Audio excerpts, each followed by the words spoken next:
When we sit down, it's time for the conversation, and we're trying to make a conversation out of a very difficult topic, and that's police brutality in the country and the state of policing. What needs to be done to ensure that there's better cooperation between the police and the community, and that they serve and protect instead of brutalize citizens. My first guest for the show is Irungu Houghton, and he is the Executive Director for Amnesty International. In 2013 to 2017, he served as the Executive Director for Chapter 1 Kenya and the Society for International Development.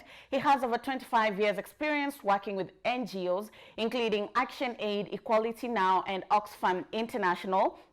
In 2017, he received a Lifetime Achievement Award, and in 2016, he received the Top Influencers in Africa recognition. Our second guest for the day is Shiko Kihika. She is the founder of Tribeless Youth. Tribeless Youth is a non-discriminative, non-profitable peace-building organization founded against tribalism. Tribeless Youth also addresses tribalism and other forms of ethnic injustices and discrimination against humanity on the continent of Africa. She sits in the Nakuru County Peace Committee as a civil society representative. Shiko is equally a human rights activist who's passionate about youth empowerment and yearns for change. Shiko and Irungu, thank you for making time. Thank you very much. Irungu, let me begin with you. Do you think that police brutality is an issue that needs attention and needs to be addressed in the country currently?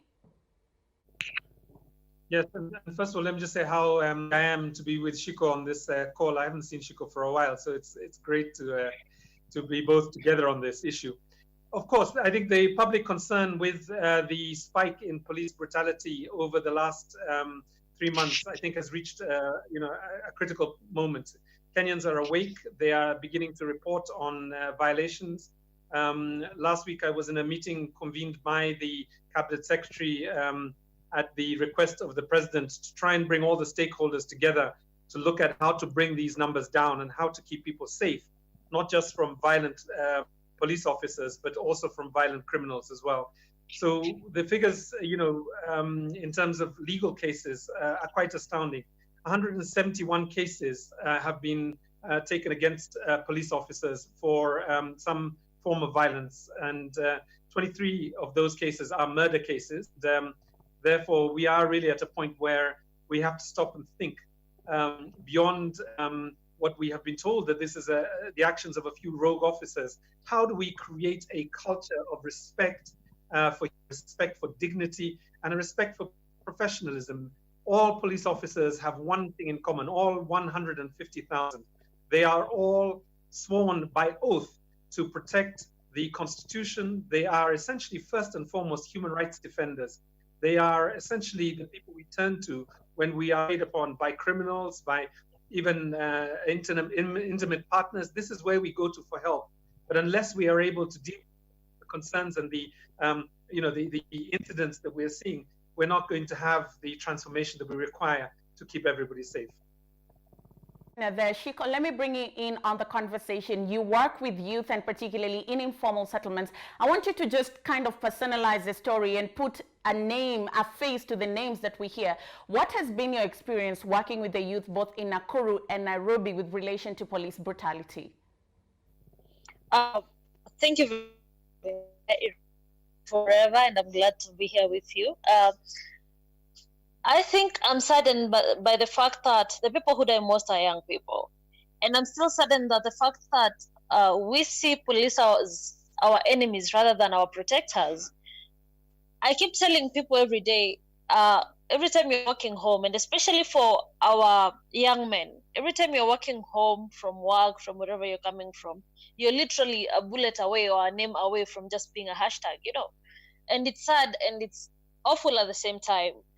We've seen names being mentioned here and there, but are we really serious about taking this thing to the next level? Are we serious about seeking justice? I'm saying that Vitae James Muriithi was buried yesterday. A country that he was born into, that was born to protect him, that was born to give him shelter, that was born to love him, a country that he pays his VAT, his taxes to, killed him. And at the end of the day, even in his death, he will never be honored by being given justice, which is unfortunate. It's sad.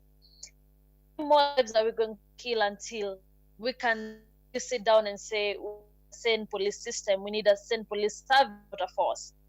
I think we need to, it is sad, and it puts us at a point whereby as human rights defenders, we are also at risk. Our space is shutting real quick. We don't know who's next. We don't know when they will come and point that gun at you. So I think it also puts every one of us at a risk of, can we really trust the police system? And who do they serve at this point?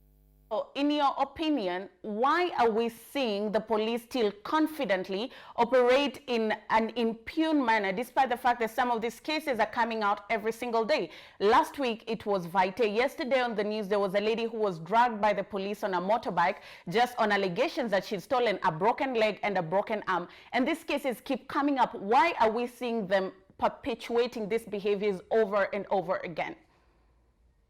The systems have allowed them to. We live in systems that allow injustices, that justice is set for a few, rich enough to afford it. And with all the cases we've seen, take back to Baby Pendo's, how long did it take for that one cop to be taken to court? Is it enough? How many lives have we lost? And nobody has answered for that. So they know they will kill you. And instead of being taken to court and taken through the due process, they'll just be transferred, deployed to a different area, and life will continue. They'll go continue killing. So they know very well that it's like having a gun or holding a gun in Kenya gives you the right to murder, gives you the right over lives. So it's unfortunate that the systems that we have are not set for humanity. It's set for when you just get that gun, for you to follow the law. And it's unfortunate that also our policemen don't understand what law is, what they serve, and what law guides them. I think we're at a point where we just take oaths for the sake of it. We've seen it with our political class, we've seen it with our policemen, we've seen it with our civil servants. You just take oaths because they are written for you to recite them, but you don't really mean them. Maybe it's high time as a country we go deep and reflect on the kind of oaths that these people take and the people we actually get into these systems. I'd like to bring you in and hear your 2 cents on this issue, particularly what about the system just allows this kind of impunity to go on and on and on? What are some of those systems in the loopholes, if you could pick up from where Shiko left? There are probably 3 that I'm present to at the moment. 2 of them are in the ecosystem of the criminal justice system, and one of them remains with us as citizens and as people of this nation. So the first one is, yes, recruitment strategies need to change.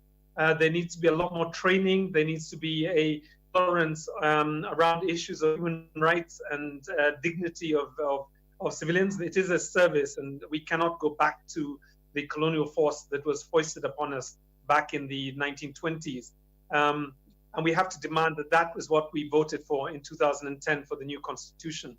If, watching this has a moment, just spend a moment looking at the Constitution, spend a moment looking at the various laws and the police service guidelines, and you will find that within the first page, the words human rights are embedded on that first page of any of those documents. So we cannot let that be. The second area really is to see this as a behavioral problem and also a managerial problem, which is that there are probably about 6 to 8 levels of structures between a street and the Inspector General, and that we need to make all those levels work. So it is not just enough to arrest an officer. It is also important to hold the commanding officers accountable for how the investigation, how the officer is disciplined, and if it cannot be immediately the case that that officer is taken to court, then at least they are administratively removed from a position where they continue to wear a uniform and to carry a gun in the name of the public. So these are the 2 big I think would make a major difference. The third is with us as citizens. As Amnesty International, we work with police officers at all these levels, and we know that some are dignified, they are full of the constitutional oath of office, and they are professionals to be left when they retire being asked the question, what did you do when you were a police officer? They also do leave the police service, go back to their villages or to their homes, and was at the brunt of violent police officers after serving 30 years. And I think, particularly in the case you asked of an anecdote or a case, a human interest. Last year, we traveled up to Isiolo and we went to give solidarity to the family of Yusuf Kasim, the young man who was shot by, not in this case, police officers, but army officers. And we helped the community to organize a peaceful procession to allow them to vet and demand justice for him. And then we went to the home of Kasim and we found his father. His father had served the police service for 30 years. And he told me, you know, there's not a moment when he raised his gun out of anger or out of vengeance that he killed somebody. 30 years he did that. And this was the son that after a couple of strokes that he had, this is the son that was taking care of him, son that took him to the mosque 2 or 3 times a day. And now he lay lifeless. And that inquest is currently underway. So I want to give that example as really an opportunity that, you know, for all of us to wake up and see collectively, whether in uniform or out of uniform, police violence, police murder does not help anybody in this country. It essentially just allows for a system of impunity that will eat even the very officers of this country. So I think that is the second part. And what people can do about this, I think, is very simple. We can record cases of brutality. We can verify them. We can try to make sure that the investigating arms of the government, if we don't think that the police will do a good job, there is the Independent Policing Oversight Authority, there's the Kenya National Commission for Human Rights, there's also the Internal Affairs Unit, and lastly, of course, there are the human rights organizations like Amnesty, IMLU, the Kenya Human Rights Commission, and others.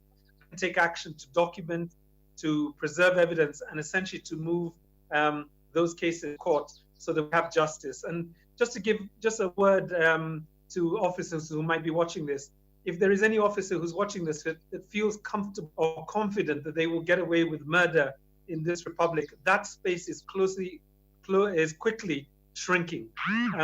There are officers that thought that they would get away with the death of the murder of Evans Jeroge, the Mary University Secretary General, a couple of years ago.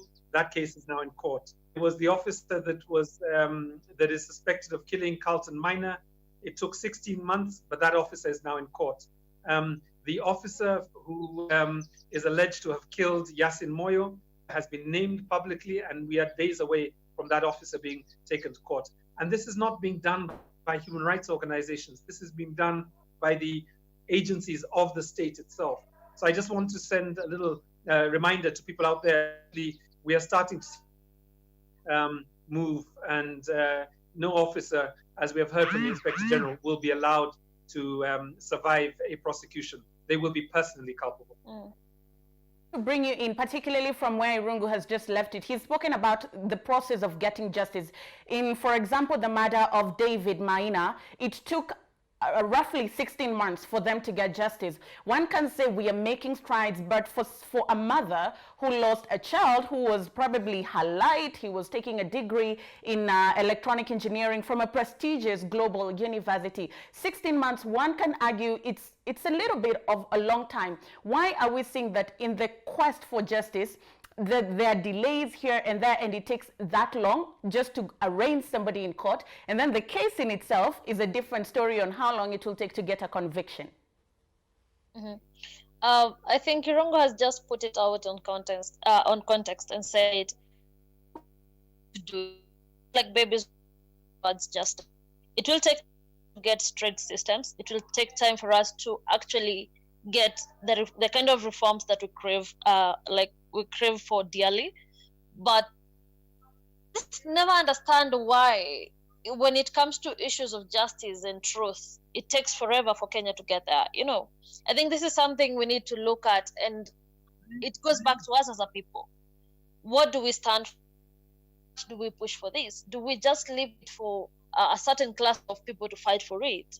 Because I think if we push for it, if we put in more pressure as a people, as a country, not leaving it to the human rights defenders or the organization, whoever is following up the case, then they will see the need for an emergency.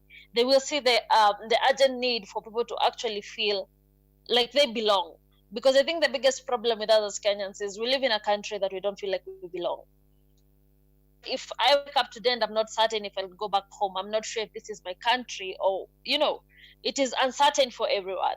Yes, we are making steps. Yes, we are moving towards this. And it's unfortunate that we have the wrong police and the good police, because I know police who are good, and they actually even tell me every day, I don't know how to fight this, because if I start talking, I lose my job.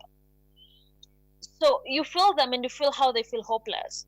But then people stand with them. If we as a people stand with such good police, because I know a police who was deployed elsewhere for saying the truth.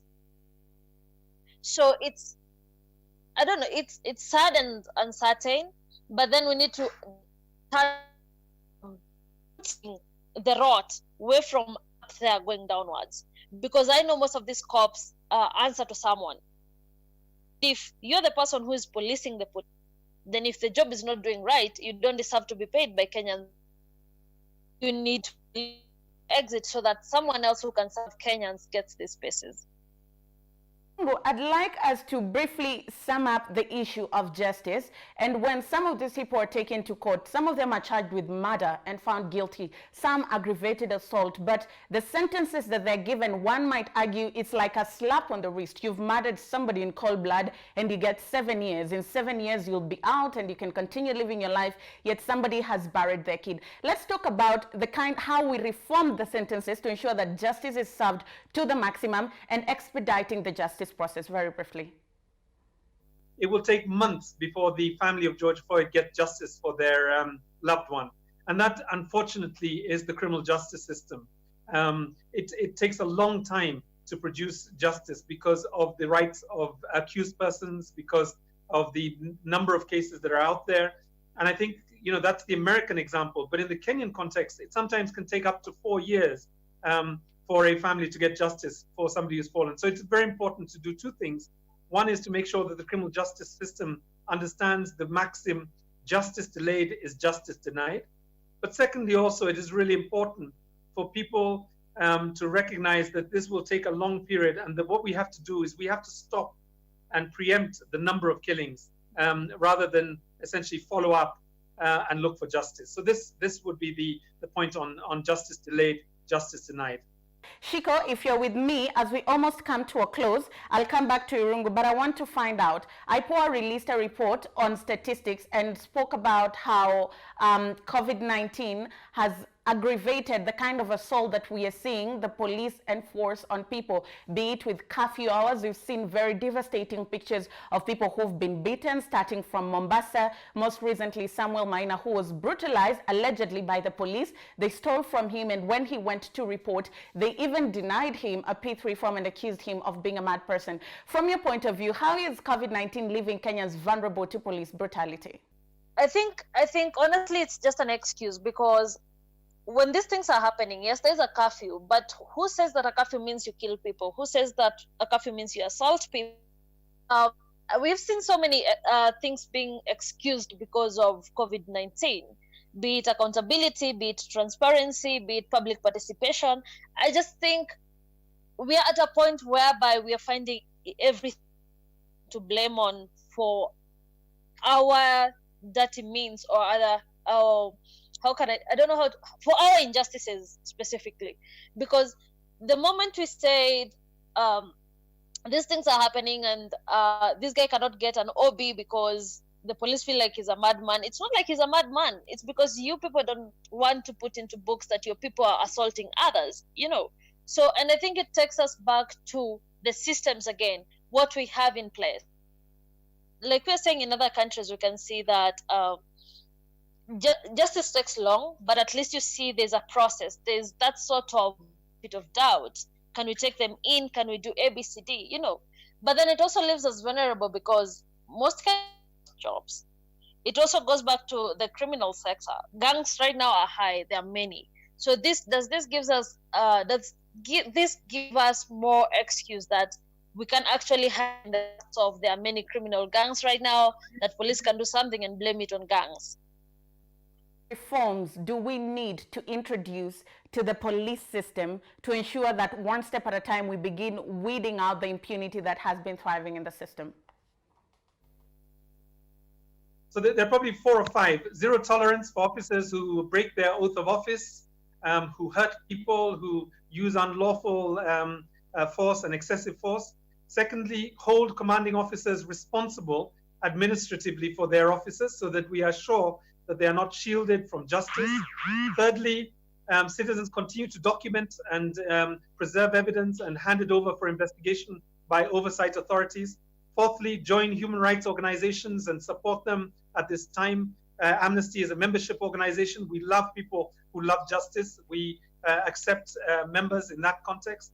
And lastly and fifthly, that once a case has started, that the support that is required for that case to go to full-blown conviction, that people should not tire. They should continue to stay connected and to continue to seek justice for anybody that has lost their lives unlawfully.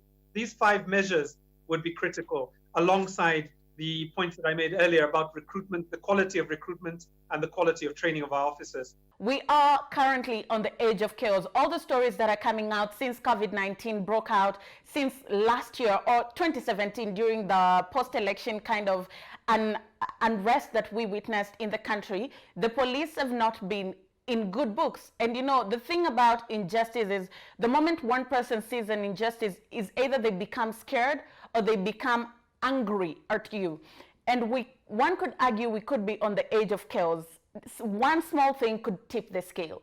Where do we go from here in terms of repairing that almost broken relationship between the police and civilians? I think reform educates, sensitize people, and above all, build the trust again, because that is what we need. We need to rebuild the trust. We need the police to feel like we are all allies. We are all in this, because the police are human too. They have brothers and sisters like all of us. Some of them are our brothers and sisters, you know. I think what we need mostly is, let us have a streamlined service that shows everything, like through justice, accountability, and transparency. That is the one thing that we miss in our police system, and even in our system as a government. But once we have the justice, we have accountability, and we have transparency, then I think this will mend our relationships. Rungu, I want you to talk to Kenyans who are scared, who are angry, some who've lost their children, some who've been victims of police brutality. I want you to talk to them in line of why they shouldn't be scared moving on, and if there's an assurance that sooner or later justice will be served, and it will be served to the full extent of the law. Okay, Kenyans, this is a very difficult time, I think, for us all. The pandemic hunts us. We have seen rising cases of violence and even crime. And for many of us, I think the first primary concern is really being able to keep ourselves safe, and also to keep a house over our heads. For many of us, we have lost our jobs. Our daily wages are shrinking by the day, and it's a difficult time. It's a distressing time for us. I think as human rights organizations, we are committed to making sure that, as has been agreed, that the Constitution this time, the Bill of Rights is still a legal framework that the government must work within, and it is also an agreement that we must work within. It is important that people wear their masks, that they observe curfew. It is not acceptable for people to be out drinking and not observing the curfew and the public health guidelines. COVID is real, it will hunt us, and we have seen even at the highest level of a neighboring country, a head of state have almost his entire family brought down by this disease. So it is a real disease. So the first thing is follow the public health guidelines. On the side of human rights violations at the end of policing, we will continue to raise cases and to document them and support the oversight institutions to be able to provide clarity on what has happened. There are some cases on Twitter that are just not true. They are fake news. They are essentially cases that happened either several years ago, or they are really just misunderstandings of what actually happened.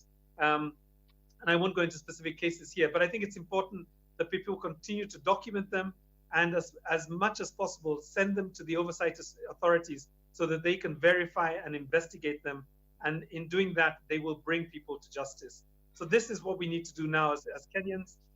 Hopefully the next 3 to 6 months will give us enough time to commercial corona.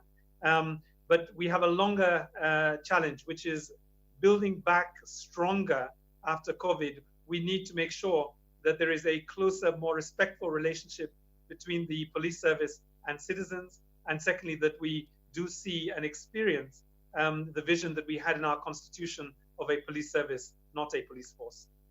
Thank you both, Irungu Houghton and Shiko Kihika, for making time. That's where we leave it. This conversation does not stop here. It continues online at Metropole TV KE, and we shall also attach the social media handles of Shiko and Irungu so that you can always pick up the conversation with them individually. Thank you both for making time.